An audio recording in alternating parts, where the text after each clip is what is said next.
mean, an AI interview kind of tells on itself. Obviously, yeah. Yeah. I mean, soon they probably won't be, but Yeah, you're absolutely right about that. But right now, yeah, candidates know what they're engaging with because it's really transparent as part of that process. So after I apply, it might even be as seamless as part of my apply process. It might be a follow-up. And so most of the times they're going to understand what that next step is and then who they're engaging with or what they're engaging with. wild. Is there anything else on the horizon that you've seen that you want to bring back to your clients other than AI, or is that just everything at this point? I think it's really just an education and an understanding. Like to your point, it really depends on who the organization is, where their problem areas are, their opportunities are, to then give them, more technology that's available. But I would say that top of the funnel, if it's sourcing, if it's employer branding and marketing, the interviewing, all the way up to receiving that information. So I think there's some really cool tools right now that are helping hiring leaders provide feedback and then get that back to the recruitment teams. And you're seeing that kind of in that interviewer or scheduling automation elements. And are there specific problems that they're bringing to you that they're like, we need to figure out how to make this easier or fix this? Is there one or a few common that you're hearing? So most of my clients that I've worked with over the last 4 years were able to shave off 30 days of their time to fill.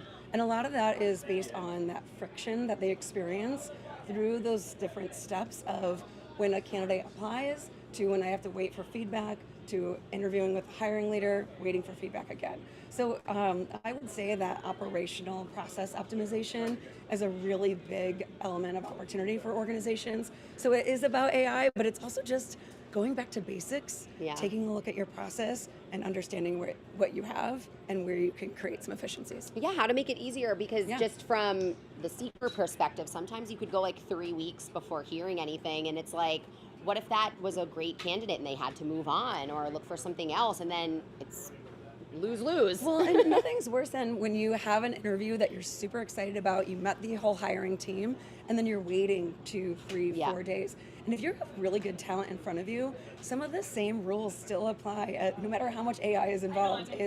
There's an opportunity to have another offer come in, and then that candidate moves because you didn't make that decision fast enough, or you didn't aggregate all your feedback fast enough with the whole team to make those choices or put that offer letter together. So some of those things are still very relevant. And how does that work now with the use of AI and also just maybe how it's done in general to get that feedback? You've talked about that a lot, of getting the feedback from multiple people on the team. So how does that usually work? How is AI helping with that? Because I've never really heard that too much before, of like, oh wait, we need to get together and see if this person's good enough. Oh yeah, definitely. So I mean, we've seen a huge uptick in just our meetings, right? So you and I will have like a Zoom meeting, and a lot of people will have AI note takers. Yep. And so I think that vendors have picked up on the fact that, like, how do I bake that into our technology so that they don't have to go to a separate tool, get all that information, put it into the ATS. And so that is some of the elements that we're seeing optimize the very basic, aggregating the notes, aggregating those note takers, if you will, and then putting that in the ATS so that someone's not manually putting that information, or you don't have to have 2 to 3 calls with the interview team to get it. It's all automatically right there. The AI will summarize it and give it to the recruiter. So even those little small points of friction can make a huge difference. That's what I've heard a lot from those I've spoke to in talking about AI, because obviously we're in the people business here with talent and HR. Human is in the name.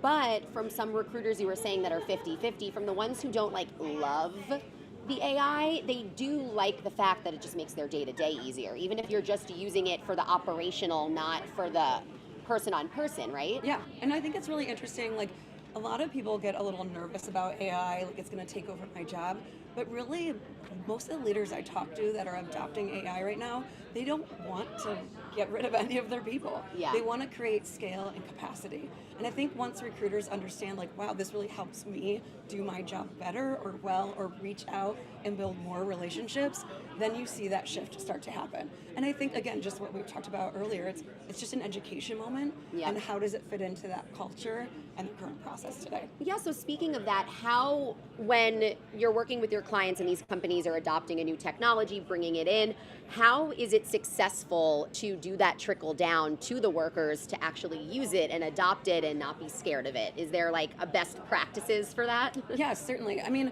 what we've seen is people starting really intentional use cases in small snippets. So if you think about using an AI interviewer, let's just say that, or automating your interview scheduling, it's, hey, let's try this for all of our sales roles in this particular region, and then let's see if it's successful, and let's start small, and then building that business case of success and socializing and campaigning that. And then you can be like, all right, this was successful, let's start it in another business group, and then just keep expanding. And I think once people are able to see it, see the value, see the benefit, see the cost savings, then they'll start to gravitate to it. But it really is about being intentional and understanding those measurable outcomes that you're looking for. Because if you just go in to say, I want something beautiful, shiny, and new, with no real intention behind it, it's going to fail, and then you're not going to be able to. It's a waste of money. Grab on to those business cases. Exactly, it's a waste of money. It kind of reminds me of when like fast food chains do like test cities on new items. They'll test it out in a few cities and be like, okay, it's good, we can bring it nationwide. Yes, yes, it's a great comparison, and I love when they do that. I love that. I bring it to the layman's terms here on my show. So I love to end to give those job seekers advice, right? We're in kind of an unprecedented time of jobs. There's not enough jobs. There's too many. There's not enough people. There's AI, all of that. So from any of your experience that you have, is there one tip that you would most give to a job seeker that's looking for a job right now? You know, we have the unfair advantage because we've been in TA and TA tech most of our careers.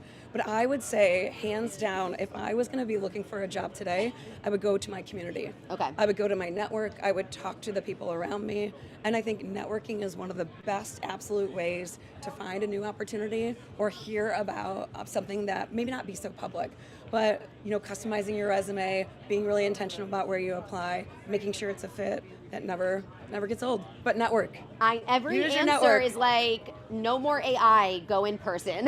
Talk to the people. People matter. People matter. It really does. Yeah. And I love that is still at the base of it, Yes. is that humanity, which It really I love. is. It always will be.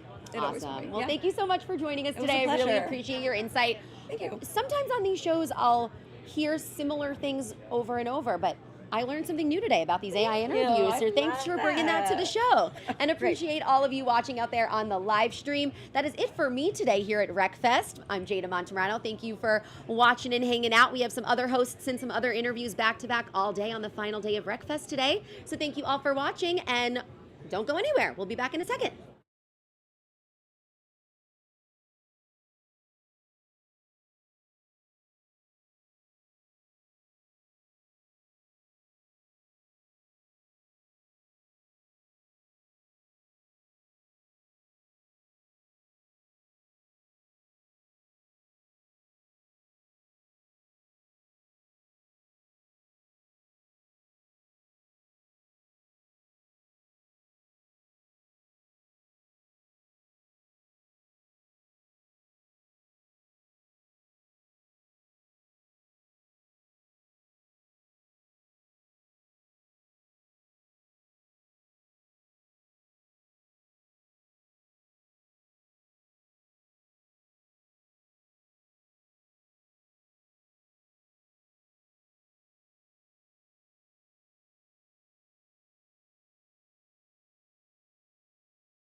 All right. We are back, day 2 of RecFest. We are here again. I'm here with some new friends to talk to today. And we are here to ask the question that we ask as recruiters 1,000 times a day. It's time to finally start asking ourselves. So I'm here with my new friend, Sean Page. Sean, before we get started, I always need to ask, is this still a good time? Yes, this is definitely a great time. Okay, perfect. I asked, no one's ever stood me up yet, but if you've ever done an interview, which of course you have, Yes. you know how many times you've asked this question. So Sean and I met 5 minutes ago, and I said, want to come on a podcast? And he's here. Sean, you are TA manager at Propel. Just for everyone listening, because I know you, tell me about Propel. Yeah, of course. So Propel is a mobile app that's specifically targeting low-income Americans and helping them get access to social safety net programs. So thinking like SNAP, Medicare, EBT, and basically helping them get easy access to those benefits, as well as we offer opportunities for them to make money and save money through our app as well. Okay, that's awesome. I thought it was like water, but you probably hear that a lot. Yes, yes. Okay, no, that is such a cooler Propel. So I'm glad to learn that. So we're on day 2. Yes. I always start our podcast. We always like to talk about what I call the recruiter breakdown, because us recruiters are always on the verge of a breakdown. Were you here yesterday? Yes, I was. Okay. How's RecFest going? What's your feeling so far? Yeah, I think RecFest is a really wonderful experience. I literally love the music festival aspect of it, which a lot of times when we go to conferences, we're stuck in like dark rooms and, we're trying to awkwardly navigate, meeting new people. And I feel like here it's been very laid back, relaxed. People are really here to have fun. And so I think for me, that really makes it just a really rewarding experience. And I met quite a few new colleagues, as well as some colleagues that I've met over LinkedIn and podcasts and things of that nature. And so it's really nice to get that human connection. Do you do other festivals and conferences, or is this the one? That's a great question. So I actually have not been to a conference in over 5 years. Okay. So this has been my first post-pandemic conference. Okay. And I'm hoping there'll be many more after this. Yeah.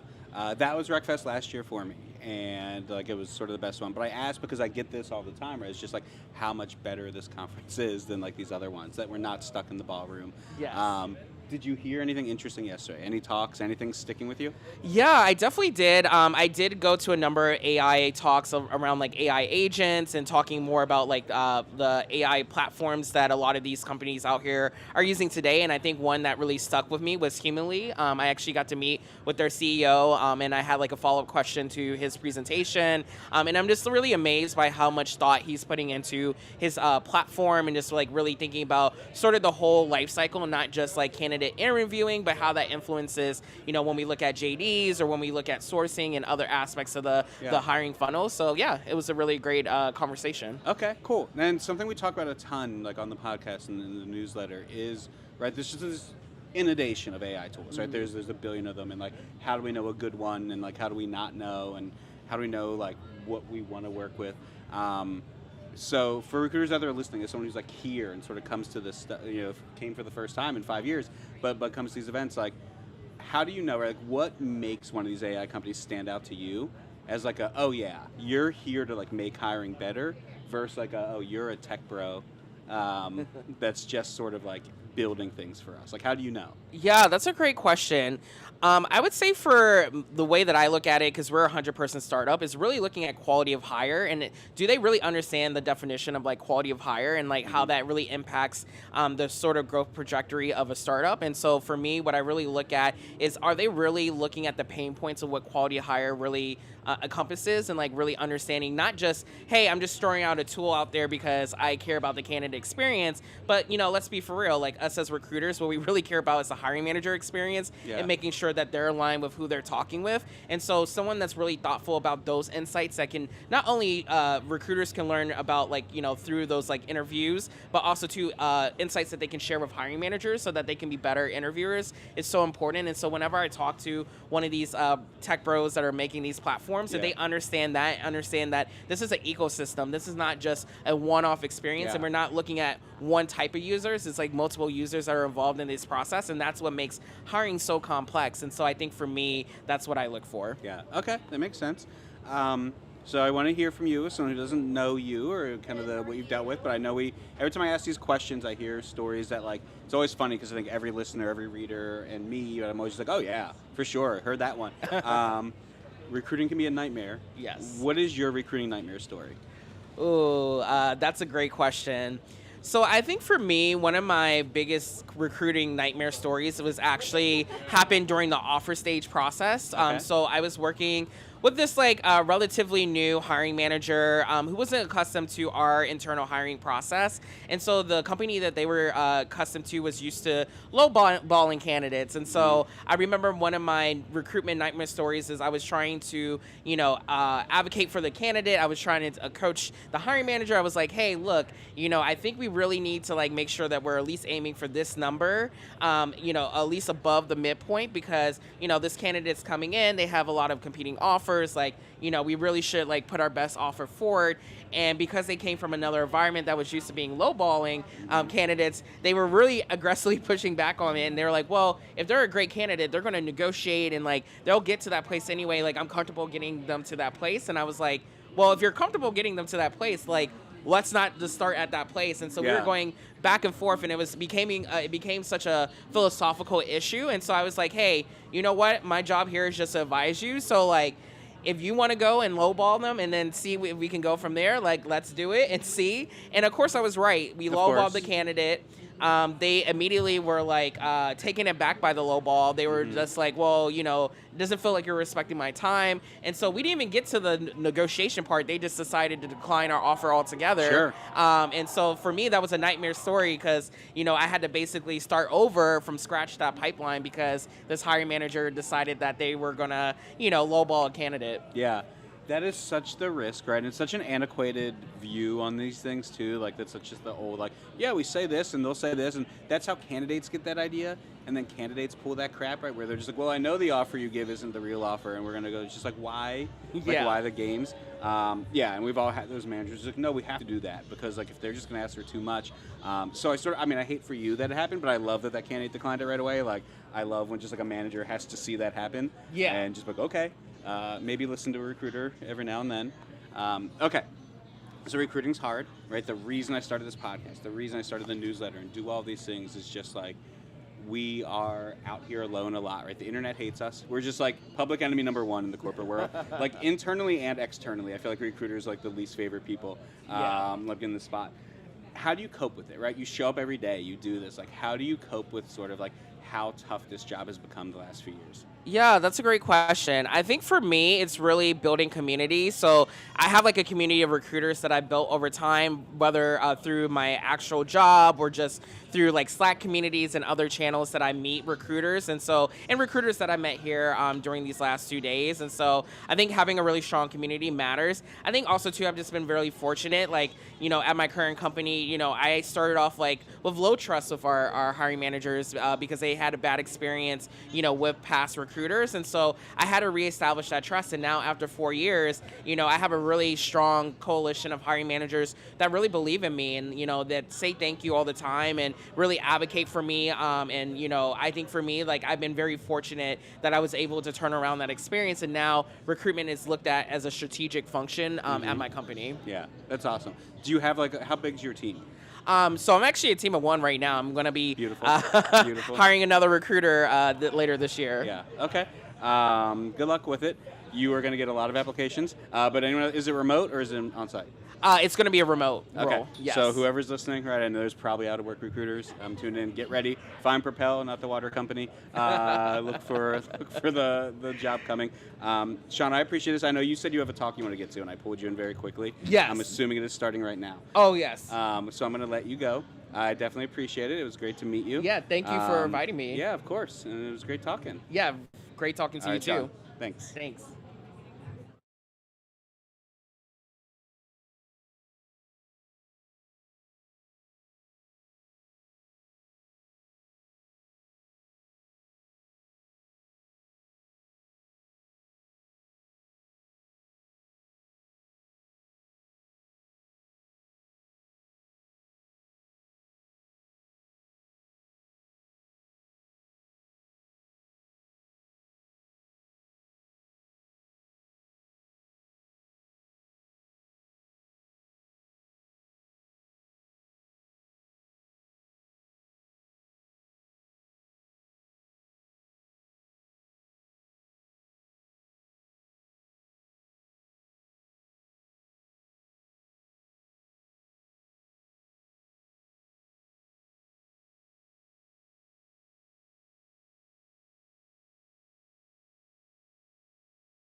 Do I use this? Yes. Okay, cool. We're good? All right. I am here again with another new friend. I was saying that day one, I invited like people I know really well. I was like, that's fun, but like I want to interview new people and get to meet new people. So I'm here with Desiree Aguirre, and she is the senior recruiter at Hims and Hers, which is awesome. Before I get started, though, I always need to just know, because we ask this question 1,000 times, but we never ask ourselves. Is this still a good time? Yeah. Okay, Mhm. perfect. Yeah. I even had just sent you a text because I didn't know she was standing right behind. I thought we were late, which is why we had to cut off. And I sent you a DM that just said, "Does this time still work?" And I was like, "God, I'm such a fucking recruiter." Like, this is just like the classic 2 minutes. Like 2 minutes in, like, does this time still work? Do you need to reschedule? Right, Like, yeah. where are we gonna go? Thank you for coming and Yeah, for sitting of down with course. me. I saw you at a conference in June. We both saw each other speak. Yeah. And then, like classic, like introvert recruiters didn't talk to each other while doing so, and just like stuck in with our own conversations. So I'm glad we got to sit down. I like to start with the breakdown. Yeah. Because recruiters are on the verge of a breakdown always.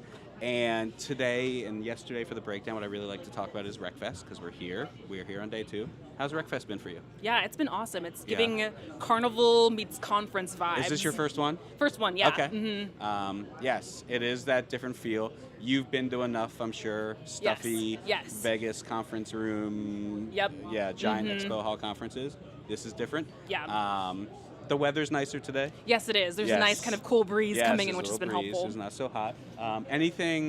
Do you see anything interesting on day 1 or 2 so far? Talks that are sticking with you? Yeah, so I sat in some really interesting sessions. Like there was a session at the Innovate stage yesterday that was talking about like talent slate as a kind of a new metric, and Okay. in terms of looking at efficiency of the funnel and the quality of candidates coming through. So that was a really fascinating session that was hosted by Ford and Melissa Okay. Thompson. I've heard that referenced a few times. Yeah. I missed it, but it sounds like people were hearing something interesting. Yeah. So I really enjoyed that one. And then today, been kind of checking out some of the booths that I didn't get to stop by yesterday. Today's so swag day. You Today's have the swag bandana day, on. yeah. I'm wearing a Mhm. t-shirt. I don't even remember what company it's from. It's that day to go get all the swag.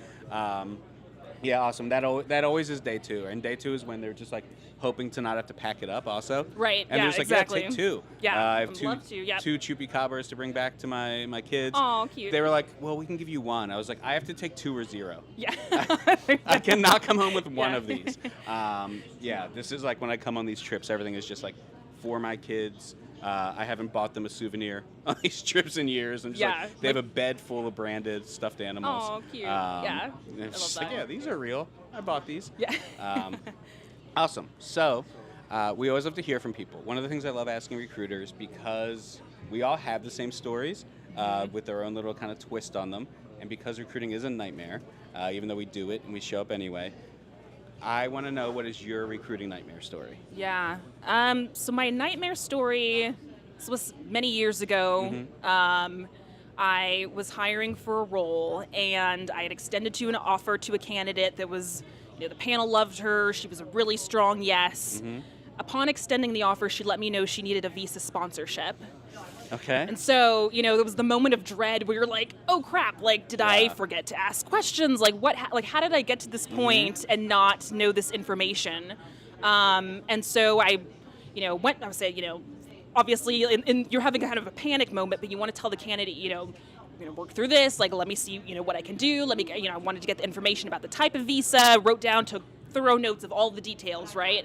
And then went back and was kind of, oh crap, did I forget to ask a question? I looked at my notes, asked the question. She had disclosed at that time that she did not require one. I looked at the application.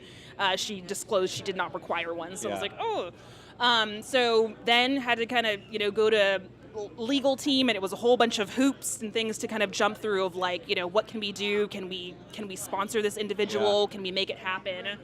And I would probably say it was maybe then like an additional week of just kind of figuring out details, and so then trying to keep the candidate warm at that time, and hopefully we don't lose them. And then unfortunately legal came back and said no. Sure. So that was a nightmare too, in terms of having to kind of like rescind that offer, which like I don't like having to do things To be fair, like that that. rescinding is their fault.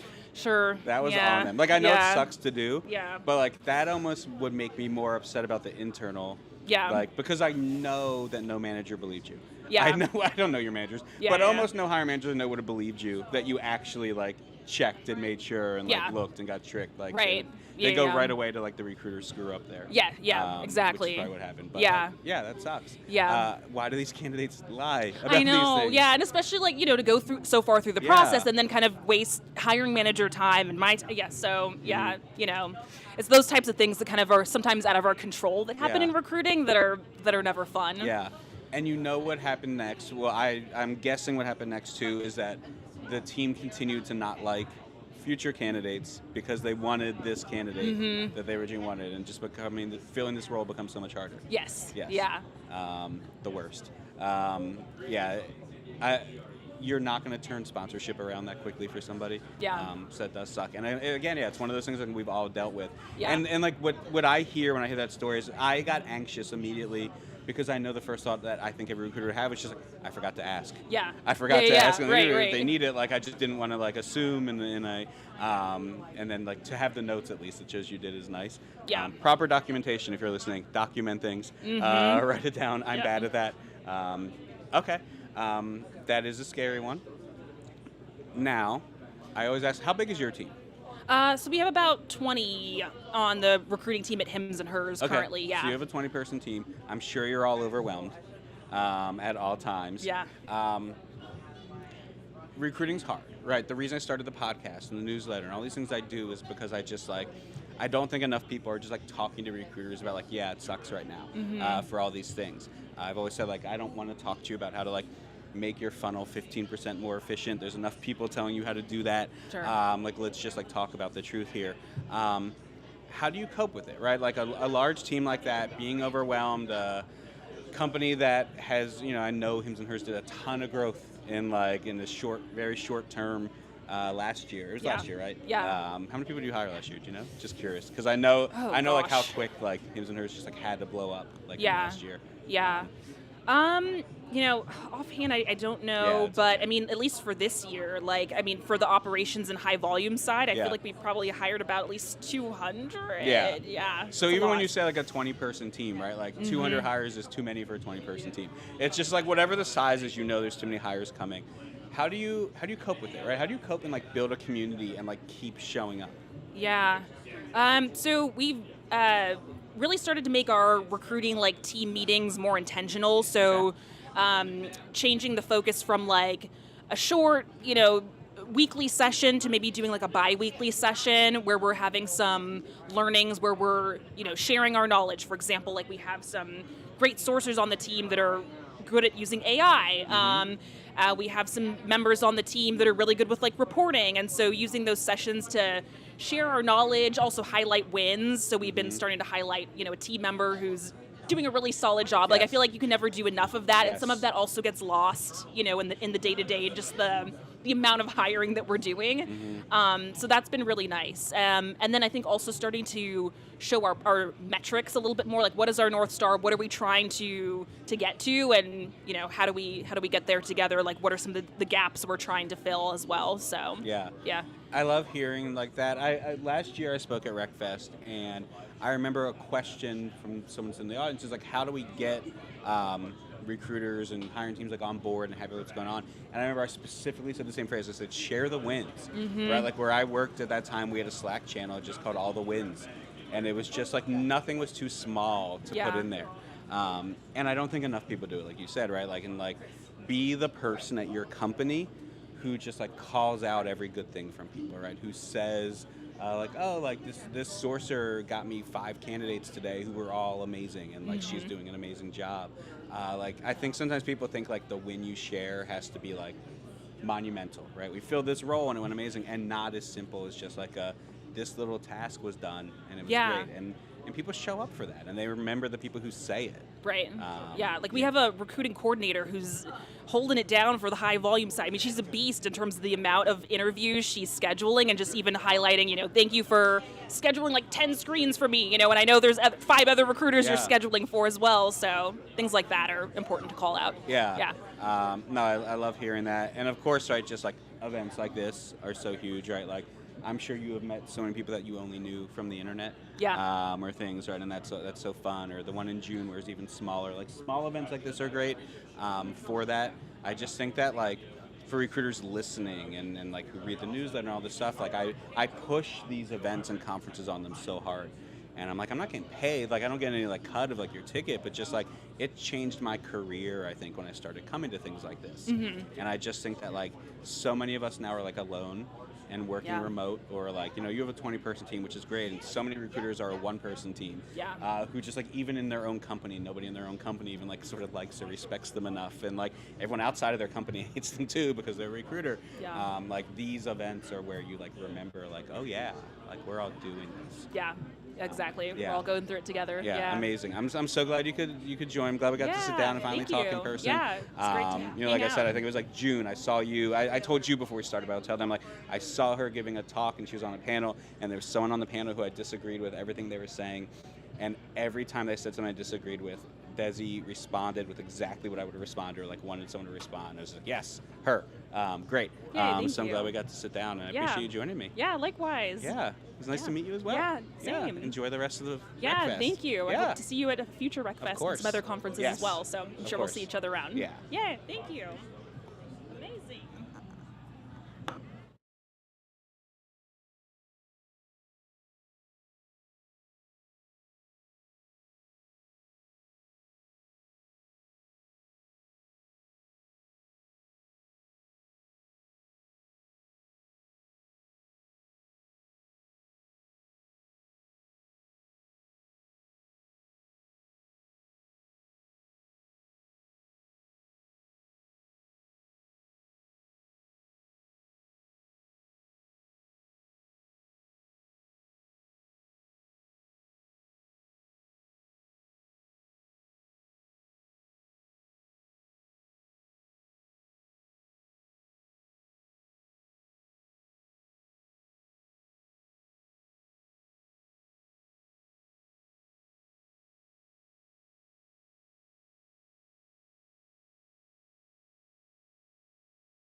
We good? All right, day 2 continues. I'm here with another new friend. Ton of fun I sit down with. Yesterday, I brought like 4 very close friends on the podcast, and today I purposely scheduled people that like I've met here. Even someone who I met 5 minutes ago before sitting down with them, because that's sort of the fun, right? And that's the community of this. So I'm here with Beth Wolf. Yes. Beth, we had dinner the other night. I'm going to get into something in a second, but because recruiters ask this question 1,000 times a day, and we don't ask ourselves enough, I always need to start every podcast with the same question. Is this still a good time? Yes, it's okay, a good. wonderful You're not going to get up. time. Perfect. I always give people the option. Just like I will reschedule. I'm flexible. Yeah. So Beth and I had dinner, not like one-on-one. We were at a dinner together and met. We were next to each other. You're senior director of recruiting Yes. at a company, Daxo, right? Daxco. Daxco. You explained to me what they did. Yes. It was loud, and I just sort of nodded and You're smiled. like, I was like, cool, Sure. that's great. What's Daxco do? I'll listen this time. We are a software provider for the health and wellness industry. So YMCAs, all sorts of gyms use our software to help power their business, essentially. Okay. Amazing. How big's your team? My team is 4 people plus an intern. So I have 2 folks in the U.S., 2 in India, and we have Okay. a lovely little intern who helps us out. Okay, amazing. I always like to get the feel because, like, it doesn't matter if we're one person or 100 person. Every recruiting team has the same struggle. We're all lean, right? Yeah, we're all leaner than we need to be. Yeah. The last guest we just had on, she's like, oh yeah, I have a pretty good team. We're 20 people. I was like, oh, how many hires have you done? She's like, well, we did like 250 hires this year. I'm like, well, see, there's not enough people when you're doing that many hires. So I always like to start every episode with what I call the recruiting breakdown, because we are all always on the verge of a breakdown. But for the breakdown at RecFest, really, I want to talk about RecFest. It's day 2. Yes. We've been here for a few days now. We're all very sun-kissed. The sun is beating down on yes, us right the now. sun beats on us. How's RecFest been for you? It's been great. It's been so fun. The greatest, I guess, like benefit of RecFest is doing this, right? It's connecting, commiserating to a degree. But learning. I was in a session earlier with Johnny Campbell, and to me, I'm like, golly, this session alone is worth the price of admission. So, just getting to pour into my team, pour into myself a little bit as we empty our cup constantly. It's nice to get a little and receive some validation around some of the struggles that you have. Where you're like, I'm not crazy. We're all struggling with. We're these all things. doing the same things, and that's exactly why we have this podcast, right? This newsletter. I tell people all the time. I joke like, oh, well, like, what's the goal? Like, what are you like working on? I was like, I have no interest in helping recruiters improve their pipeline efficiency by 10%, right? There's enough. I don't want to talk about like the latest, the strategy for how to find the hardest to reach candidates. Like, let's just fucking talk about the fact that recruiting sucks sometimes, but we all show up every day and keep doing it. Keep doing it. Yes. Right. And the internet hates us, and we're also really hated internally. Sometimes. Usually at our company, like, recruiting tends to be the least popular job both in and outside of the company. So we're here for each other, and that is what makes events like this great. It's amazing. Yeah. What made this talk you sat in so good? I always ask people, like, what's the best talk you've seen while you're here? Well, it had so many tangible takeaways, right? Because everybody's talking AI, everywhere you go. I've heard. And Johnny's talk was really granular. He's like, hey, here's how you can actually, word your prompts better. Here's how you can build custom GPTs. Here's how you can actually start doing some of the agentic AI, true agentic, because everybody likes to say they're doing it, but it's not. They're just sending a call to ChatGPT. Exactly. And then, even just it being as granular as which platforms or which tools are better for what, right? So like ChatGPT is great all in one. Claude is a great, for coding. Grok is good because it has no morals and ethics. Yes. Let's just go find the folks on LinkedIn. Yeah. So Okay.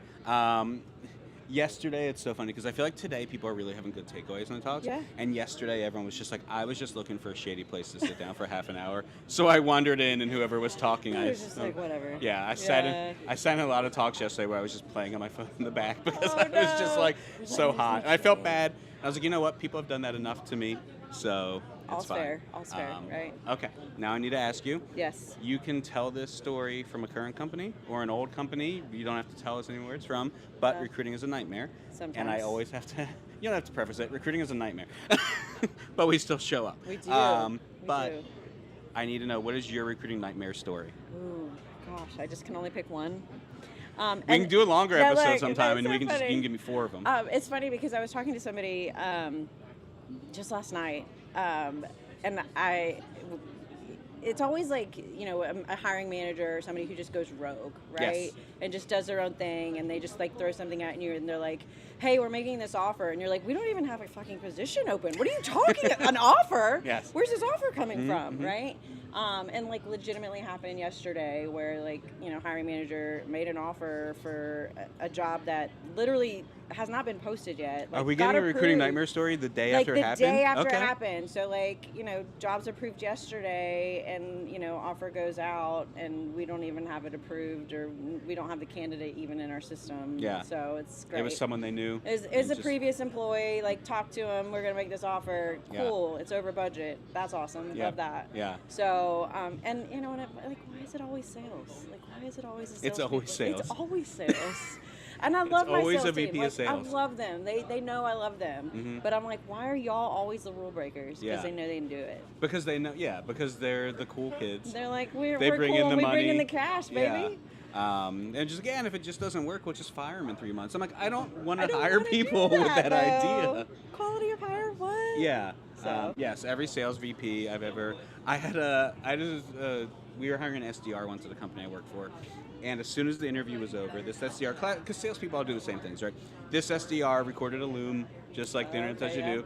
He sent it to the VP of sales immediately after a recruiting call, and was just like, oh yeah, and I learned this and this and this from Mike, and I'm excited, and I think that's cool. And the VP of sales messaged me and my director, and was just like, why don't we have an offer to this guy yet? Like, I want an offer for him. I was like, because we hung up the first screen. You've never even talked to him. He just sent it. We actually did give this person an offer. They went through the process, but because they went through the proper process, not because they sent a Loom. Gosh, a process? What Yeah, is that? yeah. It turned out the process did its job. What? Yeah. Okay.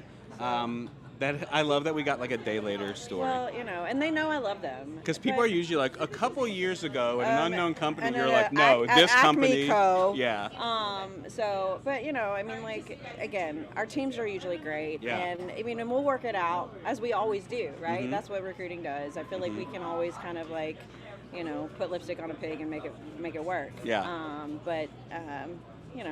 And then it's fine, because if this person doesn't work out, it'll just be you and your team's It'll fault. be my, they'll be They'll good. blast you on the internet, and everything will be great. It'll be good. One thing I will say though, like, I'm pretty fortunate in that, like, we have a pretty good reputation at Daxco. Okay. Like, we're, our managers work well with us.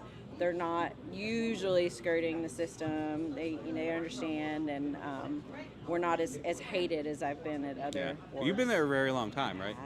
I've been there 11 years. 11 years, which means it must be good. It must be good. Yeah. It must be, or at least not all bad. Sometimes right? I do forget that there's recruiters who have just like worked somewhere a long time and don't just Yes, like get that laid just off every ju- 6 months and yes, go I know. somewhere else. I mean, like, I don't know. I'm like, I don't know what that's like. I know. Yeah, so well, that's amazing. Yeah, it's been great. Because I tell people all the time, I'm like, I can't tell you the last boss I worked for more than like 6 months before either them or me was gone. So like, yeah. Okay. I always like to end. When we talk about the reason we do this podcast, the newsletter is like because of what we're going through. And what it was like, how do you cope, right? How do you build a community and cope with just what it's like? Yeah. Obviously, you work somewhere good, which helps. I work somewhere good. But like outside of that, right? Even just like, how do you keep? We're kind of so ostracized. Like, how do you keep sane? Okay, so again, I'm really lucky. My husband's a recruiter, Okay. so I can commiserate Yeah. at home. My daughter's also a recruiter, and she's like my little mini best friend, so I can commiserate with her. This is a whole we recruiting do. family. We have like a little recruiting clan. This It is didn't like- we didn't plan it that way, but it just worked out. Usually you hear this with like doctors. Yeah. You're just like, my daughter is going into the family business and I could not be She happier. followed my footsteps. So no, my daughter. Funny because like everyone in recruiting fell into it. Sure. She went to a recruiting agency and they recruited her. She was trying to get a marketing job. That's how I got into recruiting too. Really? I asked a recruiting agency to help me. It was my friend had a recruiting agency. I was like, is there anyone who does what you do but for me? That can Yeah. just like help me. Help me I get had a worked at job. a company for 10 years, it was like pre-recruiting days. And like he was just like, why don't you just work here? You'd be good at it. Yeah. And there we are. There it was. And now I'm doing a fucking podcast about exactly. recruiting. So it's kind of like the recruiting world's weird, but Yeah. so that's helpful for me because I can just like commiserate at home. Mm-hmm. But also, I mean, like it is important to have like a good network. I've got some strong connections from different people that I've worked with at Daxco over the years. Even like my good friend Brandon, who invited me to dinner. Just being able to reach out to get that validation or to check on things like, hey, I'm thinking about doing this. Is this crazy? Yeah. Yeah, those friends, that community, events like this, right? Like Yes. actually meeting face to face. Yeah. Like Brandon, like you Evanson, like I met him at face to face, I think it was RecFest last year. It was the first Okay, face to face meeting, right? And that's just like so important. Yeah. And so many online friends that you sort of meet in the person are just like people who come up to me, they're just like, oh, I love your content, and it's just like when you write this, it like helps so much, like right, like that's why it's there, and then you actually see the person in person, and right, there's people sitting all around this place just like eating pizza together and like hanging out who only see each other at these events, and that's why I push recruiters so hard to like come to these events. Yeah. Like people who read the newsletter probably think I like work for these events because I'm just like begging and sending the ticket links. I'm like, just come, like say hi to me, say hi to people, like just especially like remote one-person recruiting Oh my teams. gosh, Like, yes. You need to come to You these things. need this, like soak this up. Yeah, Yeah. I mean, some of these people around here, like I've literally been following since 2008. Yeah. You know, And then like, you meet them in person. You're and like, it's oh just my like, gosh, yeah. it's so good to actually finally meet you, or whatever. Being a C-level celebrity at an HR Oh my event is gosh. just like amazing. Yes. people are like, you're famous. I'm like, yeah, I'm the kind of person who gets recognized 6 times at an HR event. So like, imagine that level of fame. Yeah. I mean, I fangirled for a second when we were at dinner. I was like, oh my gosh, yes, I saw you. Like, your book. Yes. You're like, your what book? Oh. Yeah, the book. The book that's everywhere. Yes. And by that, I mean, I just put it everywhere. Usually people either know me for a screwdriver on LinkedIn or a book, so I carry the screwdriver around. Oh my gosh. This has been amazing. Thank you for sitting down. I'm so glad that we had our private one-on-one dinner the other night. Yes. And yeah, but it's been great to meet you. You too. And to talk, and I'm sure we'll be around for the rest of this festival. Sweat and they eat together. Yes. Well, I did the 5 to 6 hour yesterday in here, and we had the sunset, and it was nice as the hour went. We just like felt it get cooler. It's been very nice. But thank you. Thank you for coming on. I appreciate you inviting me. Yeah. Bye. Bye. Who's next? She's over there. I got one more.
We good? Okay, this is my final RecFest podcast recording in our Purple Acorn live stream, 2-day-long live stream. I'm here with another new friend. I've been telling people, so my first day here, I only brought on people I know very well. Mm-hmm. My second day, because so much of this podcast is about building and growing your recruiting community, I've wanted to purposely bring on people that I don't know and get to know them and meet. So I'm here with Stephanie Jordan. Yeah. You are senior recruiter of the Washington Post. Currently, yeah. Which I'm sure has plenty of interesting stories to it. But before I get into anything, I always have to ask, because recruiters ask this question 1,000 times a day, but we never ask ourselves. Is this still a good time? It's still a good time. Still a good time? Perfect. I'm glad we're able to sit down. Yes. And we have you here. So you're Washington Post. Yes. I want to get into what I call the recruiting breakdown in a little bit, but I'm curious, what do you recruit for the Washington Post? Well, so I'm currently in contract right now, so I'm doing an operations business and some of the tech roles. Okay. Mm-hmm. Because I like hear it, I'm like, oh, like reporters? No, you don't recruit reporters. No. And like, I worked for a Washington Post organization company years and years ago. Okay. But awesome. So I like to start every episode with what I call recruiting breakdown, which is typically because recruiters are always on the verge of a breakdown. Yes. But today for my breakdown, what I really like to talk about is RecFest. So we're on day 2. Yes.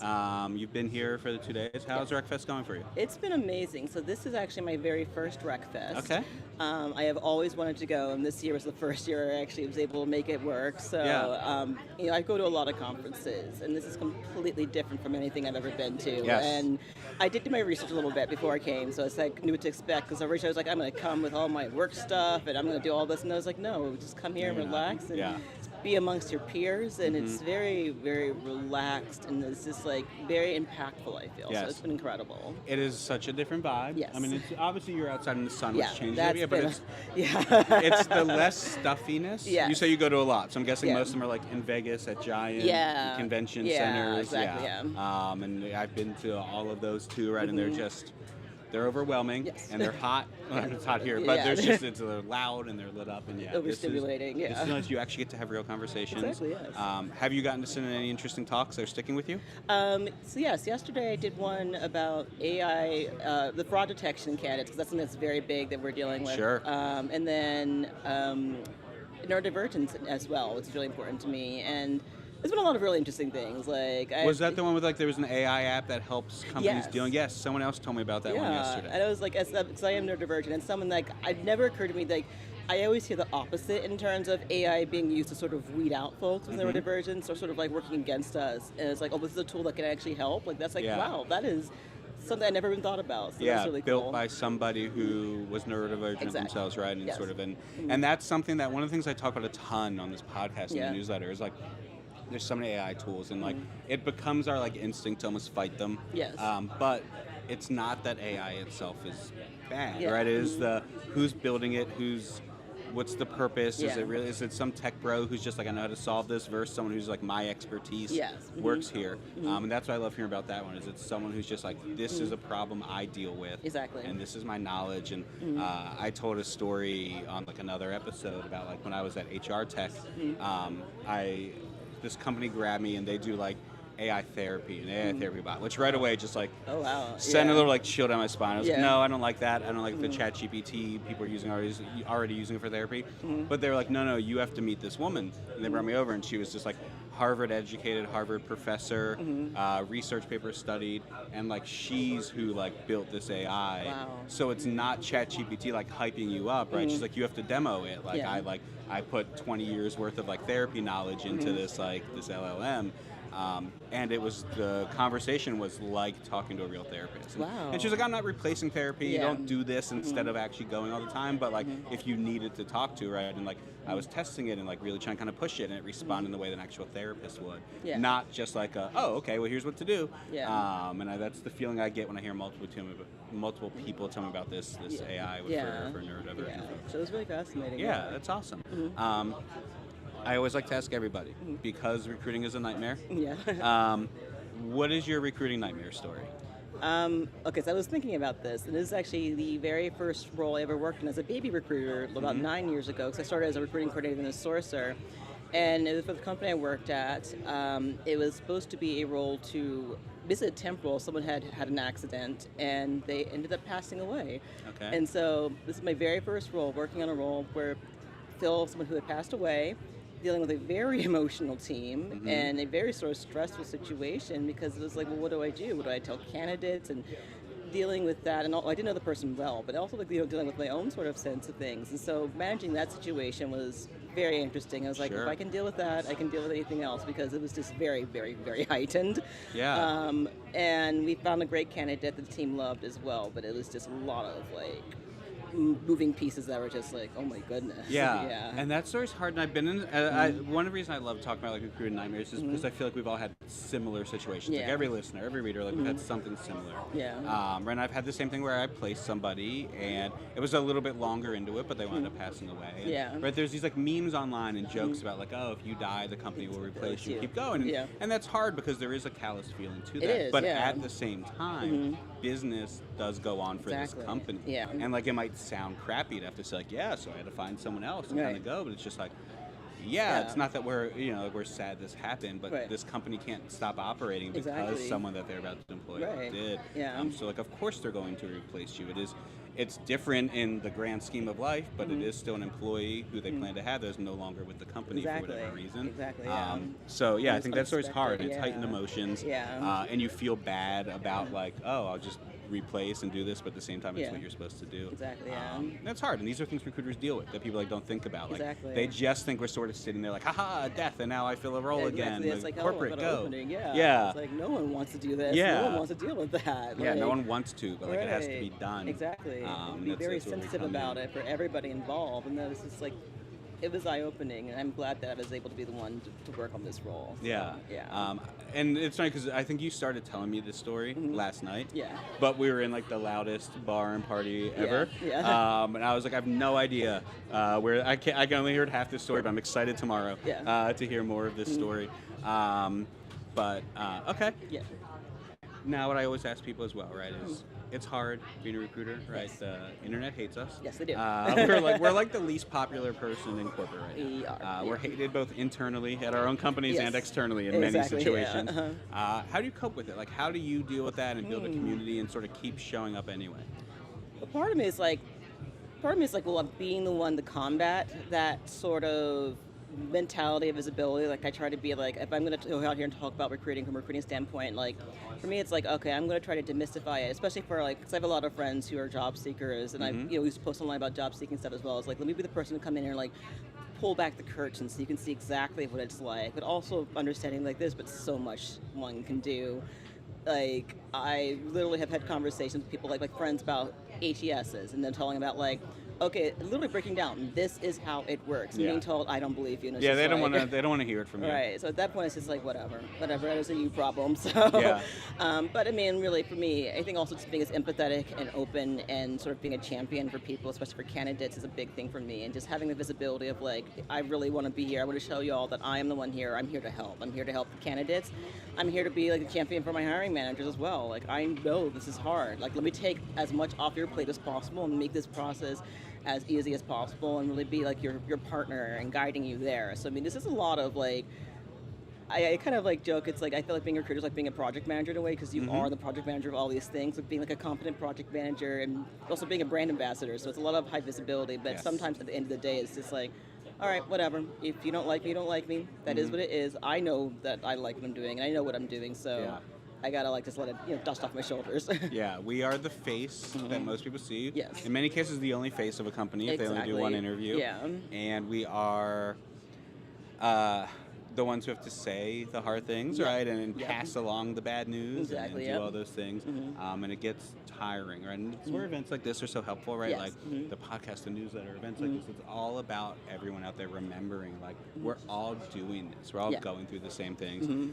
Everything we do feels like a lose-lose situation. Yes, it does. That can be so tough. And I just think that, like, my listeners and the people who read the newsletter, they probably think I work for these festivals the way I'm constantly pushing, like, come to these, come buy tickets, here's a link. Like, it really is just a matter of, like, coming to RecFest last year. So last year's RecFest was my first time, and like that I felt like changed my career. Wow. Because that was just sort of like this in-person like meeting, and all these things were so different. Yes.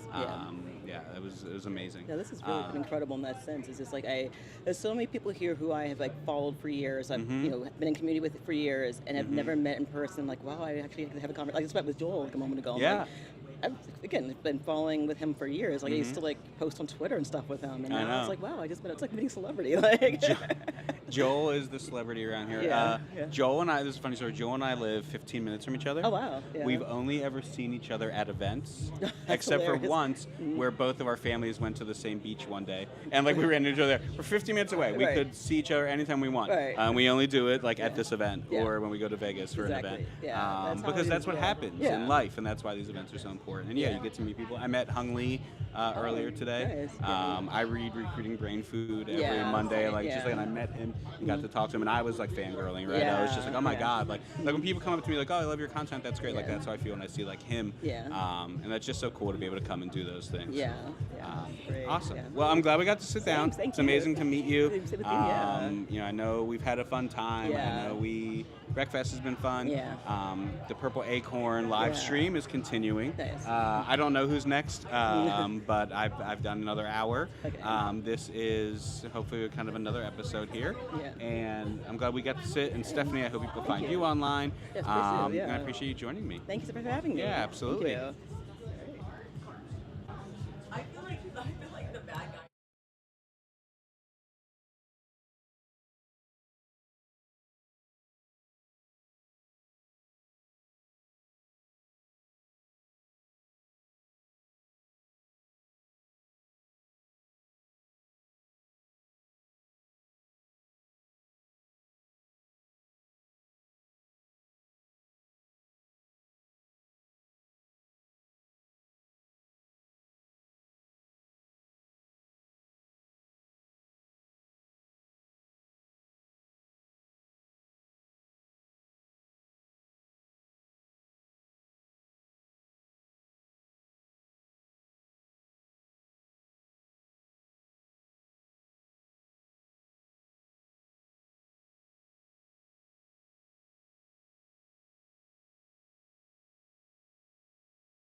Yesterday they said uncomfortably close, and I was like, where is that? There's no such thing.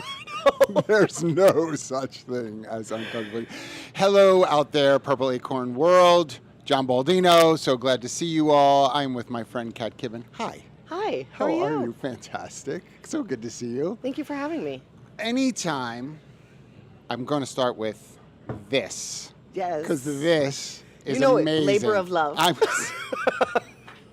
Absolutely. So, honestly, this is going to be shocking, but obviously not everybody may know you and why. How about a minute on you, background? Yeah. Yeah. So I have been working in the recruiting industry, doing it, writing about it, thinking about it for the last, I'm going to age myself here, since about 2008. Yeah.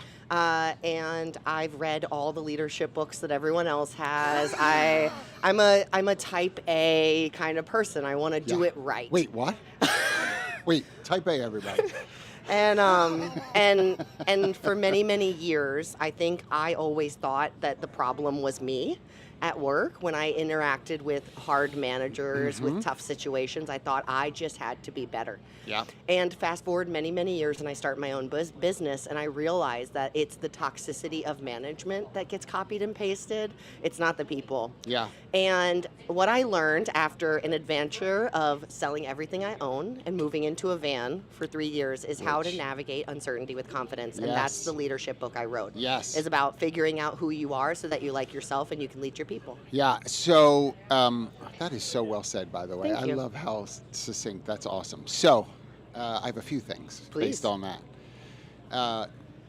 I'm going to guess, by and large, there may be an exception to what I'm going to say, but by and large, most of those managers that you dealt with early on, the ones that really helped to shape that initial perspective that you shared, that was wrong, probably didn't sit down and specifically say, you ought not to think very well of yourself.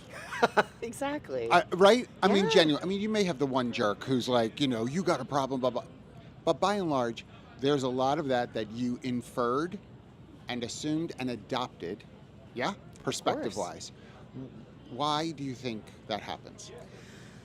Because we live in a society where everyone tells us that it's an effort and outcome result. And if you are a type A overachiever, what you're going to do, exactly, welcome to the family table, you're going to think that it's always about working harder. And the managers, I got a type when it comes to managers. I've always followed the manager who was also type A, who was a high achiever, who had accomplished the things I wanted to accomplish. Because in my mind, if I follow you, that's the best way your to success. the path. Yes. Exactly. Yes. To learn from people who actually did what I did. And ultimately what I learned is and this, is that that's not a formula for good leadership.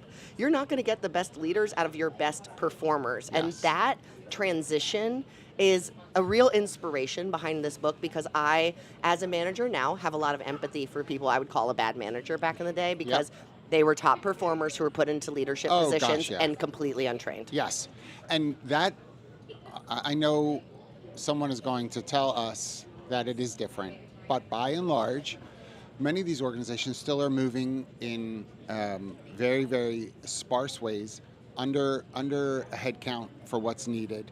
Obviously, there's financial reasons for those things, and so we're asking, especially right now, people to do more with less, which I've been talking about for a while now, but that's where we're at. And so with that comes managers, by longevity, tenure, quite frankly. Always. Right, becomes really the marker of knowing whether someone is going to be promoted. Knowing this, though, when there's this available and you're a business owner, let's talk small business first. Yeah. When you're a business owner, how difficult do you think it is to get this message into the minds and hearts of those small business owners, right, who are 75 employees, 50 employees even, to think this is just unnecessary. They just need to work. They just need to work. I think the one thing we can all agree on, no matter how big your business is, no matter how complicated, no matter what problem you are facing, one of the biggest challenges is that we don't know what to worry about right now. I could get a deck of playing cards right now, and I could write you 52 different reasons people are worried, and they could all be wildly different from each other. They Not will even be. variations on the colors. Yeah. You know what I mean? No, very different. But the one thing that I think we should be upskilling every single person on is how to navigate uncertainty with confidence. Yeah. Because uncertainty is our only guarantee, but it is also the place where we are the least educated. Because, and I'm not going to get on my whole shtick, but capitalism doesn't benefit from people being able to navigate uncertainty. Capitalism benefits from all of us betting that if we work, we do the thing, we check the box, we do all the stuff in the right order, we will be successful. And Right. that's not the formula now. Well, and look, let's pull the thread a little bit. Yeah. This isn't soapbox, everybody. It's just we're pulling the thread. So we've got people who are this last half a year, longer for some, but I'll say the last half of this year we're in, who are getting RIF notices, who are, part of an organizational restructure or whatever the terms are, and they've worked really hard. I was one of them. Right. Not this year, but in my past, absolutely. And so, they're like looking in that proverbial mirror to say, I thought I was told I was, right? All of the rest of the sentence. There's an identity crisis there. So obviously not everybody's going to be able to sell everything and do what you did. Yeah. Which I love, but that's not going to be everybody's 100%. reality. Right? There are folks that have mortgages, kids, all the things that, like, whatever the tethers are. Honestly, the other thing, taking care of their parents, all the things that people are doing. So how do you sort of introduce this idea of that step back to deal with the uncertainty? Absolutely. And that's actually why I wrote this, is because, and why I added the van life element. Like, I could have talked about work. I could have talked about it all day. I could have made up fictional characters. I could have done whatever I wanted to. But the reality is, like, van life feels that 1 degree outside of our comfort zone. And I thought it was a lesson in autonomy. I think leadership is also perceived that way too. Yes. It's 1 degree outside of our comfort zone and perceived as a message of autonomy, that once you're the leader, you're supposed to know all the answers, you're supposed to figure it all out. And van life gave me this really funny lens to figure out my weaknesses in a place where I kind of had to, can I say the F word here? Of course. I kind of had to fuck around and find out. Yeah. Because I had never lived in a van before. Yeah. I had never navigated those issues. Right. And what it did was distill for me is, like, nothing is a solitary task. And so whether you're going through the hard thing of being laid off, you're caregiving for a parent, which, by the way, is about 20% of Americans have been impacted by one or both of those. Yes. Just those. Yes. It changes everything. And I think it's okay to say, we will change. Yeah. I will look that problem in the face. And this is the capture, I guess, the moment in time and all of those lessons as they stand today on a 3-year-long journey of understanding that I wasn't some autonomous vehicle as a person existing in the world. And the interesting thing to that is, because I think we also, as a people, we're labelers, right? Love the labels. Compartmentalized thing, like, we just love it. Of course. And so I'm going to come at this from the other side, because in 2 years from now, I think the crime would be, oh, Kat's the van life person. That becomes the new label. Yeah. Do you know what I mean? Oh, I was a job post person, a van life person. I get it, yeah. You know what I mean? Because we want to, that's how, but I think when we're truly, this messaging is beyond the traditional label. Thank you. Because the label is coming from what we've sort of either inferred. The right? scroll. Yes. Yeah. So my curiosity in saying this is, 2 years from now, and you come across folks that are, oh, you're the van life person. How do we show that there's evolution to this perspective? That it isn't a snapshot in time. Yeah. And it's beyond. Is I that a think- fair question? No, I love that. I think it's like thinking about the future of my life. And what I think you'll get when you read this book is an understanding of how someone navigates towards being able to have a conversation with themselves and diving into their humanity. Yeah. And I think the evolution, the growth is like, the thing that I'm most interested in right now is understanding what separates humans from machines. What makes us uniquely human, even if we lived in a full abundance AI world where Right. it's curing water crises and it's curing cancer, which Yeah. is all a real possibility. A very real possibility. I think our depth is going to be in our humanity, and uncertainty is a variable that AI can't figure out, and the part that we'll all keep going back to 2 years from now. I think I think 50 years from now, this will still be a lesson that I have to evolve on. And so and I think that what resonates in that is just as much as we are excited about AI in the sense of learning, it continuously learns, and we're like, that is amazing. That is fascinating. That is, okay, sure. Yeah. But people are really designed to do the same thing. Yes. We really are, everybody. But it isn't as affirmed. We've got millions and millions of dollars being invested to make sure that we've got AI that can think and evolve. Where are the millions of dollars to invest in the people who need to be set up to do the same? Yes? Yes. And so what's that conversation like? Not necessarily about the millions of dollars, but just the idea of it's worth the investment. Yeah. Well, so some of the most interesting research that I'm looking at right now about what makes people uniquely human is the fact that we collect data over time and then learn to make a better decision. You know, AI is really not good at that. Yes. No matter how much these people want to pitch generative and it's learning over time, that's bullshit. It's not happening right now. Because even if it is learning over time, it's not learning the best decision, it's learning the next best step. And those are two different things. Yes. And what we are good at is saying, I know that, and I know this, and I know that, and that's why that won't work. And recruiters are especially good at that. Yep. They're not always good at communicating it, but they do fundamentally know how to collect tiny tidbits over time with maybe a hiring manager. You've worked with them enough, you start to gather all the little details, and then you know how to manage that hiring manager.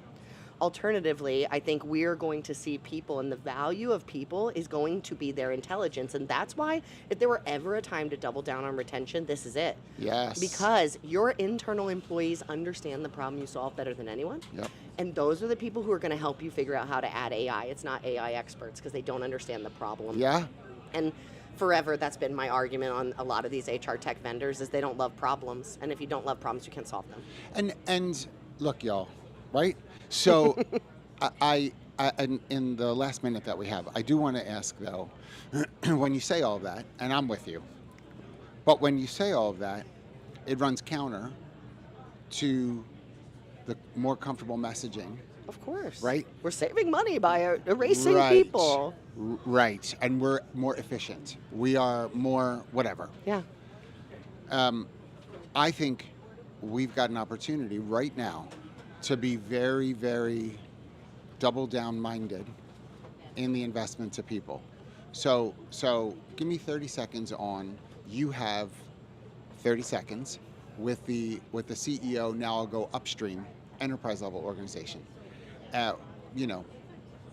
Budgets are what they are, procurement's what it is, whatever the things are. But you're like, I want to talk people. And here's what you have to think of. What do you say to the person? You have a broken definition of efficiency if you think that getting rid of people is a measure of efficiency. You know, I think back, they talk about if Henry Ford had only asked his customers what they wanted, he would have ended up with a faster horse. Right. You need the people inside of your business who deeply understand the problem more than ever right now, and you can bring in whatever AI, technology, software, and implementation you want, but you cannot hire people off the street who deeply understand problems. That is high efficiency work, is deeply understanding a problem and assigning a solution, not throwing solutions at a problem and really hoping they work. I mean, so there you go, everybody. There you go. This is the bounce back. It's going over my face. Look at this instead of me. The bounce back factor. Kat, thank you so much for being here. Thank you for having me. You. You too. We'll be right back.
Welcome back, live at RecFest. John Baldino, my friend.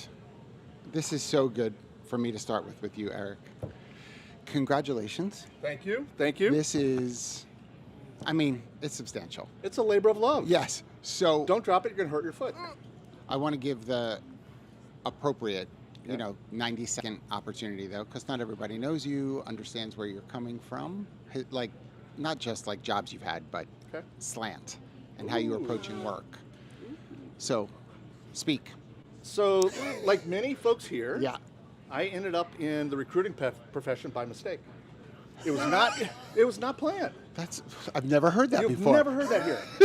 This is the first Every time single ever hearing person, it. Right? And career evolved into leadership roles. But much of what I have done from a management perspective is tethered back to sort of how I was raised. Yeah. So my dad, PhD OD, org psych, goes on to the Federal Reserve Bank to make the bank a more human place to work. Yeah. And then chief HRO in healthcare. So that's where we began. Yeah. That's sort of what I brought to the table, whether I wanted to or not. Yeah. The mental head, not trash, but that's what I brought. And brought that to managing teams, building out teams. And my area of thrive historically is building out organizations. Mm-hmm. And that starts with my team. If you don't focus on your team first, you can't do anything for the rest of the organization. And saw some really good success in helping companies grow. I've been blessed in having folks follow me when I've gone from place to place. Yeah, yeah. 25% left a large HR-based organization. We won't say which one. No names. No names. And I found that many of the principles around management for organizations seem to be overlooked by individuals who are tasked with doing that. Yep. So it was when I ended up in a bigger role than I had had before, head of talent, culture, people, and then broader people. We experienced a riff. After building out the organization, that's right, rapid growth, yep. Recruiters who are all about scale, building, are now asked to terminate the very people that they were asked to hire. Yeah, I mean, it's happening today. Just within months. Yes, yes. And the psychological toll that it played on my team was heavy. Yeah. Our EMPS was negative 73 for the whole organization. And my team was reeling. They were in pain. So we started off with a dose of reflection on how bad is it. Yeah. Made myself highly vulnerable. The team said, here's our list of grievances, and my name was on the list on some of them. Yeah. Yes. It was painful. It's painful. It was brutal. I cried. I'm sure you did. I came back to the room. I would too. And, yeah, so what was really bad, so Brian Cheney helped lead it. And he was like, no, Eric, you can't come in yet. We're adding to the list. I'm like, oh, gosh. Oh. Right? Yeah. And so that was hard. Yeah. Next day, however, using a dose of appreciative inquiry, we flipped it. And what do we look like at our best? Yeah. And so we went through this process, this journey as a team, and the feedback was, this is better than therapy. It's, fast forward, the CEO said, we're going to do this for the whole organization. Yep. And we did. EMPS, negative 73. That means nearly 75% of the company would prefer root canal than recommending their friends to go to work there. Yes, multiple root canals, actually. Right, I mean, yes. the joy of yes. root canal. Yes. And so we went through this process where we targeted, with very specific questions, what's going on. And it just so happens that what we were focused on, in many ways, became the foundation for this. Yeah. Building on work that my dad did in the 70s on group dynamics. Within 6 months, our EMPS was positive 8. So that's kind of that's an okay switch. Yep, yep, right? yep. And when I ultimately left, I was talking with Brian. I said, this is something that has to live. And so it became a passion project for nearly 2 years on how can we create conditions for individuals to thrive in what was chaos. Yep. And so built out a framework for belonging that had not been done. So, hey, belonging has mattered for a long time. In fact, organizations regularly will ask, it's not new in terms of a concept, new, right? Sometimes it's lumped in with DEI, DEIB, yep. right? I will maintain that first things first, you have to have trust. On top of trust, belonging. DEI does not exist without those two. So let me ask you this, because the trust thing is an interesting one. I think we have a skewed view of trust. So here's what I mean. Okay. We're in a world at the moment where, for some organizations, where they are going through exactly what you described in terms of reductions in force. I've been working hard. I've been investing in this organization, and you just gave me an email that says, today is my last day.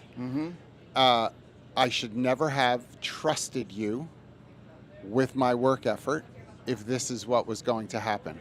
So with that sort of trauma for some people, what is the right approach to trust in an organization? Is that fair? That is fair, and it is brutal because when you in HR leadership roles, there are times when you're aware of conditions in the organization, the P&L, the market, whatever dictates that you need to rethink the role of people. Yep. And unfortunately, a reflex is to better manage financial outcomes is to reduce the financial burden. Quickest way to do that is to whack people. Correct. Right? There are times when you just can't tell them what's going to come down. Right. However, I think the organizations that are transparent and say, hey, this is real. We have challenges, are going to be a whole lot better off in recovering from that systemic shock. Yep. To those organizations that simply spring it on. Well, and I think that there's a lot to that exact condition. To me, it seems like we need to encourage organizations in a constant investment of trust-related deposits, because if you're waiting for that to be your next primary interaction, if onboarding and the woo-woo of that, and then the next real investment that you have is when I have to tell you can't stay. That's right. Right? So one of the things we talked about in the book is new hire trust credits. People show up on day one with a finite number of trust credits. Really hard to build it. Yep. After they arrive. Yep. The challenge is, so they show up with this bank account of trust credits. TA is in a unique position to build that bank account before they arrive. Absolutely. They have up until day one. Yep. It's when that individual comes into the office on day two, does their thing, and looks around on Tuesday, where's my team? And they come back from lunch together. What happens to that trust credit? Yeah. Right? Yeah. It's when they come in the next Monday and half the team talks about the party that they were at together. Yep. What happens to that trust credit? Do you know it takes 6 months to rebuild? Yeah. Yeah.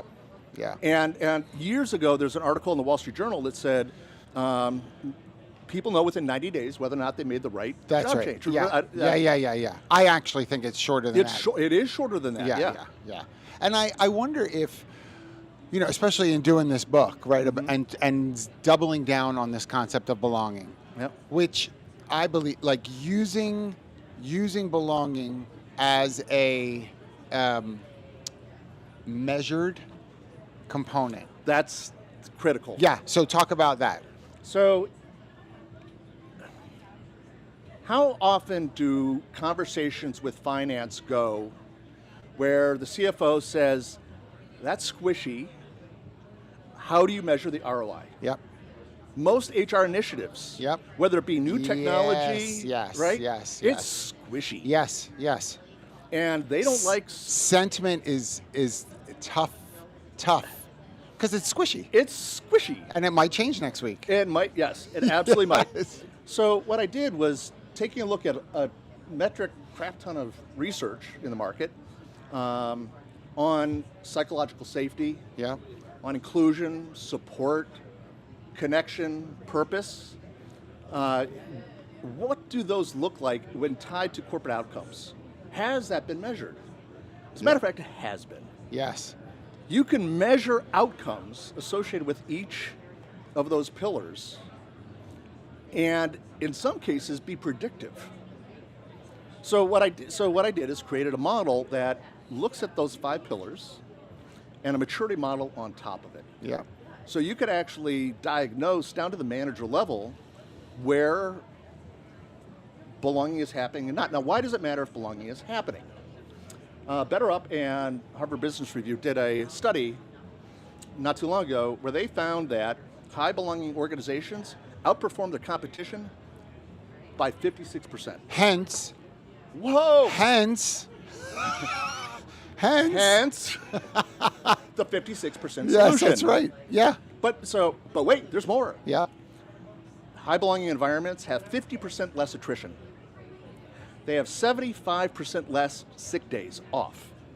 They have nearly 4x the throughput on innovation. Yeah. Now, let's go back to the conversation with CFOs. They love those numbers. Of course they do. All day long. Listen, and they are ones that we can point to, lean into, that measurement is not going to change next week. No. That has legs, so to speak, right? It's going to stay for a while. And we have a minute left. In this minute, this is what I want to make sure of.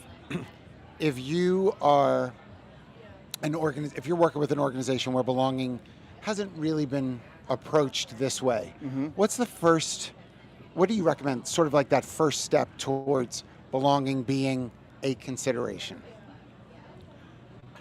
I'm not going to say, do you feel like you belong? Maybe, but I think a question is let's talk with the CFO and ask them how they feel about outcomes. Yeah. Ask them, what does attrition look like? Yes. What does sick leave look like? What does performance look like? Start with that. Okay. Start with the financials that matter to them. Yep. Audit that, and then you could actually find opportunities that are soft for improvement. Yeah. Awesome. Look, y'all, get this. Today. It actually hits Amazon on Monday. Thank you for that. I was going to ask. Yeah. On Monday. On Monday, and I'm looking forward to I want your feedback. This is a passion project. I love that it is, and it's a privilege, honestly, because I know how much of a passion project this has been. So congratulations to you, Eric. John. Appreciate it, buddy. Appreciate it, man. Thank you. Take care. We'll be right back.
Hello.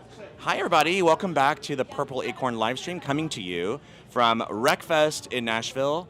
If we haven't met, my name's Kyle. I am the founder and principal analyst at Kyle & Co., a modern research and advisory firm. And I am joined by what I'm told was the best speaker of the entire event. Literally, this happened just a moment ago. Breaking news. It's breaking news. Right? Coming to you live. Rocky, say hey. Introduce yourself. Hey, people. We are having a ton of fun here at RecFest 2025. It's been absolutely amazing, and I can't think of a better way to top off and wrap up. Like, this is exciting. I I'm mean, so excited it to really be here is. with you. I had a really great day, or a really great time. I did too. Got to go out with some friends, got to sit around and listen to some like really great conversations. I've got to say, like, this might be the year that RecFest has really found its moment, you know? They've been going and chugging along, and, like, this has been a really good one. You know, it's interesting that you say that. Like, part of the magic of RecFest is the relationships that you can build 100. and the friendships that you will find will last. And I was very concerned that with the growth and expansion, Yeah. you'd lose that connection. Yeah. And so one of my favorite things is we've had great sessions, high quality people, things that you've learned, but you haven't lost that ability to connect and reconnect with people. Oh, for sure. So it's been a great balance of both of them. I was at an event last night, and there were people who haven't seen each other in forever running into each other, and the hugging. Yes. Do you know what I mean? They're like, That's you know? And I just, don't you love that? I You know, love that's it. really special. It never gets old. Well, speaking of special, I know that you, like, literally, somebody just walked up and told Rocky that they were the best session of the week. Yeah, Talk we to us a should little have got about that your... on camera, but we're not lying to You you know all. what? It really did happen. But tell us about it. Tell us about what you spoke about, what you were, you know, what was in there. You know what? Like, we can't get away from the conversation of AI, right? And the No. truth is, lots of recruiters are really concerned about how this is going to impact them. The truth is, we need to stop being scared. We need to stop running from it. And so my opening line for my talk today was, if you think AI can replace you, it's going to. Say it again. If you think AI is going to replace you, it's going to, because it means that you don't understand the real value you bring to the recruiting process. Yep. It means you're not focusing Oh on my the right God. things. You're doing those check the box things that make you feel good, false metrics.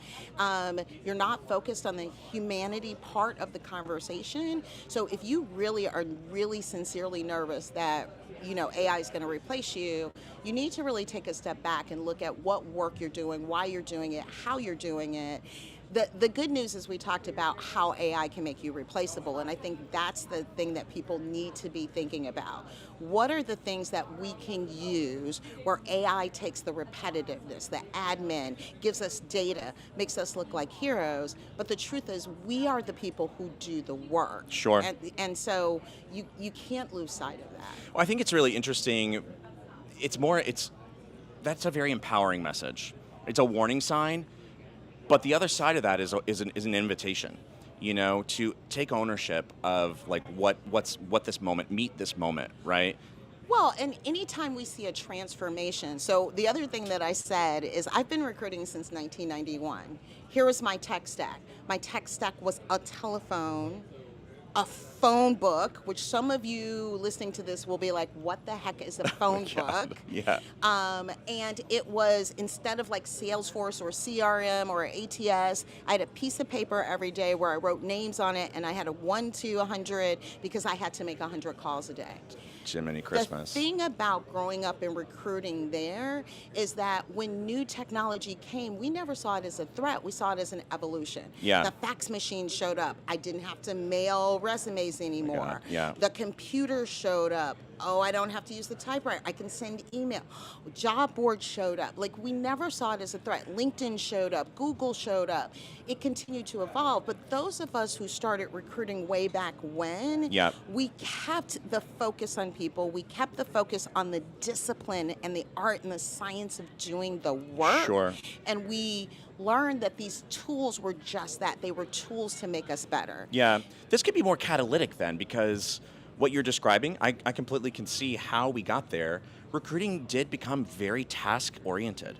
It was a lot of task-level work, a lot of process-level work. We were processing people. We weren't engaging people, right? And that's what it's become. Absolutely. And so that is probably why people are a little anxious and nervous, because they're like, well, if all this process-level, task-level stuff goes away, what do I do here? What do and I do here? You know, but But that's an actual question that we need to answer.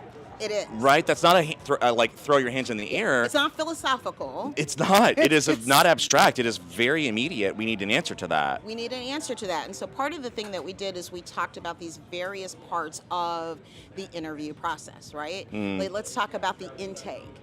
Intakes suck. Like, and I would ask people, how many people do successful intake meetings? Oh, nobody. Well, that's because hiring managers are just that. They're hiring managers. They don't recruit for a living. They have a whole job and a whole specialty. You are the person who is the consultant.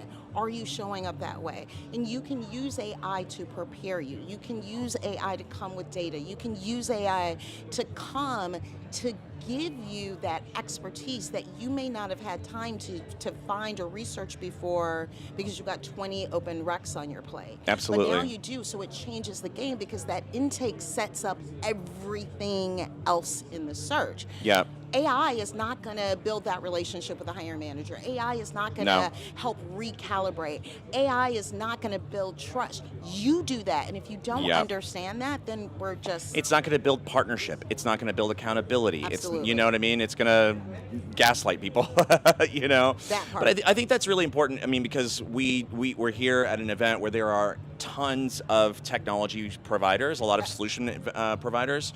Every one of them has AI all over the place in their pitch and in their booth and in their product. And all of them are saying that their value proposition is we're going to free TA up to do the strategic work. But that still remains like an undefined outcome. Like, you know what I mean? I'm seeing more TA leaders in their offsites stepping back and saying, hey, we need to buckle down and work on what is the role, what is the work. We need to get some really hard answers to this. This is where we're moving. Well, that's the amazing thing about the work that I do with Textia, right? So this talk was inspired at Textia. We're working on a new product build, which is really exciting, not quite ready to announce. But if you think about Textia is AI for HR, and it has been AI for HR since pre-ChatGPT. Yeah. Right? And so the really cool thing about that is this understanding of we're not trying to have some quick tagline and some quick kind of value prop. We understand the real problems that recruiting professionals are facing and what really changes the game. And so what we're looking for is to how do we focus on moments that matter in the process for all of the stakeholders, the recruiter, the hiring manager, the TA leader, the candidate. How do we build AI that helps the people in the process do that better, right? And how do we take data points and turn them into hiring intelligence? Oh, absolutely. That's what you want. You don't want someone who's like, oh, I'm going to help you eliminate 30% of your staff. You want someone that says, what are you trying to accomplish? And here's how we get you there. So until you sit down and go, here's the problem we're trying to solve, that's 100%. How we start with the tech stack solution, but don't start with going and see the new shiny product. Start with, but we here's love what to I'm do trying that. To solve. We love to do that because we do want an out-of-the-box solution. You know, the work is immense. Yeah. One of the things that I've observed this week is it's not just like do more with less. It's do more, do it better than you ever have before, and do it with less headcount and resources than you've ever had before. For sure. Do you know what I mean? Like that dynamic is just rapidly turned overnight. But that's why problem statements are so important. What is the problems that we're trying to solve? I do think AI it's very cool, it's very shiny, it's very interesting, but it needs to be more of a catalyst for change, right? We do actually need to step back and do process mapping, right? And like do some like data mining and try to really understand what is the current state. Where are my bottlenecks? Where are my opportunities to move faster? Where data can enhance decision making? And yeah, then what does the recruiter have to do within that new framework? I think we're still just piecemealing it.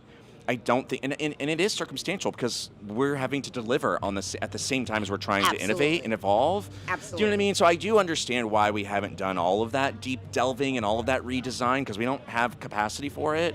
I am seeing more people going into scenario planning and actually creating space to step out of the work and to do some of this. I think that's going to be a huge unlock for people. It is going to be a huge unlock because the challenge is if you go out and you're like, I'll buy that product and I'll buy that product and I'll buy that product and you can use Copilot and you do all of those things and you don't do it thoughtfully or strategically, then what's going to happen is you're going to have this tech stack. You're going to have a bunch of stuff. You're going to have a bunch of stuff and then you're going to be saying 6 months from now, we've invested all of this, we haven't seen the ROI AI, and so AI implementation didn't work. No, that's not the case. And that is absolutely happening. It's absolutely happening. We're already seeing Your it. approach to solutioning didn't work.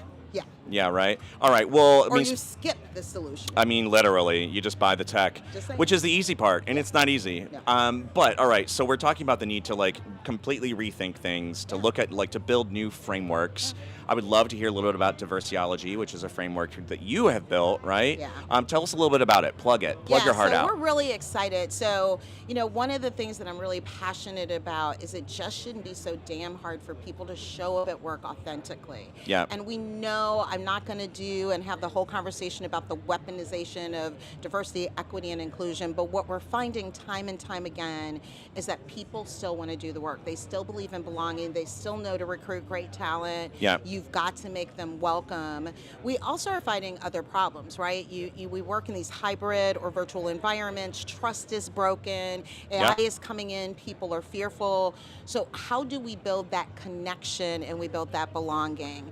And so really inspired by a couple other people who are here, John Graham Jr., Torrin Ellis, we're now building a humanity practice framework because it's just, I believe sincerely that you can change the world of work one story, one conversation, one action at a time. We just haven't taught people how to do it. So we're launching our first book, Build Your First Humanity Practice, in November.